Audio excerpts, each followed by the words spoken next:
towers? Well, I think what we're saying is that there was a plan for Al-Qaeda to carry out attacks in the US.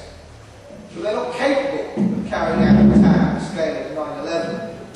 They need help to do that. A bit like MI6 funding of Al-Qaeda to assassinate Gaddafi, the operation could not have been carried out without the funding of MI6. So MI6 becomes a key part of the conspiracy. And the same thing seems to have happened with 9/11. So the plot was there, they couldn't have carried it out. But then you look at all the stuff, the State Department, and again it's a matter of public record. The State Department okayed the visas for people like Mohammed Atta and the rest of the 19 hijackers, even though they knew they were involved in terrorism. And that, to me, is making it happen. That's not just turning a blind eye, that's actively corrupting the visa process to ensure that it's fixed in your favour. Similarly, there are various sections of the FBI across America who picked up on investigations. In fact, somebody in New York wanted to investigate Khalid al-Mihdhar, who, according to the official story, was one of the suicide hijackers. Except he was pulled off the investigation by FBI HQ. You probably all know about the Phoenix memo, in which Colin Rowley, I think it was, said that there were people learning to fly planes but not take off and land, and because these people were of Islamic descent, this was suspicious and should be investigated. That was stopped. At the same time, the FBI in Minnesota were finding out the same thing about people of Islamic descent training and flying schools. So the FBI HQ didn't put two and two together there. And most curiously, of course, was the case of Zachariah Basawi, who, depending on the point of view, either was or wasn't the 20th hijacker. But certainly what we do know about him is he was arrested prior to 9/11, and the local FBI wanted to get access to his computer. For that they needed a warrant. FBI HQ refused to apply for the warrant. So the local FBI wrote up to the French, because Basawi was a French citizen. They found that Basawi had a record as long as you're armed with terrorism. They then went to try and apply for a warrant again, and the FBI HQ refused again. I can tell you from working in counter-terrorism that the standard of proof for terrorist warrants is extremely low because of the implications of what might go wrong if one wasn't granted when they got it wrong, basically. And then, of course, there's the section of the Pentagon, who was supposed to have destroyed 2.5 terabytes of data, which includes their relationship with Mohammed Atta. It goes on and on and on. This is clearly, when you put it all together, is not the idea that they might have let this happen. They had to make it happen. They had to actually stop the FBI from doing the investigations. They had to make sure that there were opportunities to put the controlled demolition into the World Trade Center.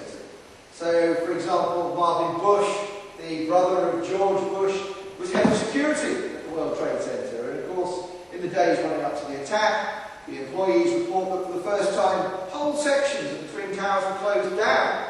Of course, closing down the CCTV and normal security arrangements, giving the opportunity to go in and plant the explosive devices that brought down the towers. As it goes on and on, I didn't realise something. I met Sky, who's here somewhere. I met at the Sunrise Festival last week, and he came with the fact that I hadn't seen before either. That on the 10th of September 2001, Donald Rumsfeld, Defence Secretary, announces that $2.3 trillion is missing from the defence budget. 2.3 trillion is the kind of meaningless amount, but to give you an idea of how much it is, the entire gross domestic product of this country is about 750 billion. So you're talking about all the earnings of Britain for 2 years running simply going missing in the American system. Now that's extremely scary because it means that the shadow government has a hell of a lot of money and they are very well tooled up. Anybody who's followed 9/11 closely will realise that there were a white unmarked plane flying by the Pentagon when all flights had been suspended. Not a marked plane, so it's not a military plane. So where does this plane come from? And my bet, because it has no markings, is it is the shadow government. Once you accept that shadow government exists and they want to convert democracy, you see this stuff all over the place, because it is going on all the time. And you start to wonder just how much of democracy functions without the corrupting effect of the intelligence services and the shadow government, because they have information on politicians. That's what MI5's job was for many years, was collecting stuff on so-called subversives. Anybody in Britain can be a subversive. Jack Straw was thought to be a subversive, for example. We've got So, you know, they are in charge and they infect all of public life. Now, the way to get around all of this is not to start pointing the finger, because we'll never get the truth. What we're better off having is like a truth commission, in which people who've committed offences are given immunity for the offences they confess to. That way we find out exactly what's been going on behind the scenes, but we don't have the problem of people keeping back information and no punishment. And I accept that some people might want revenge on people who've been implicated in killing their relatives, but that feeling of revenge is never going to bring their relatives back. But take a kind of spiritual leap and think that I am not going to make any progress by wanting the same thing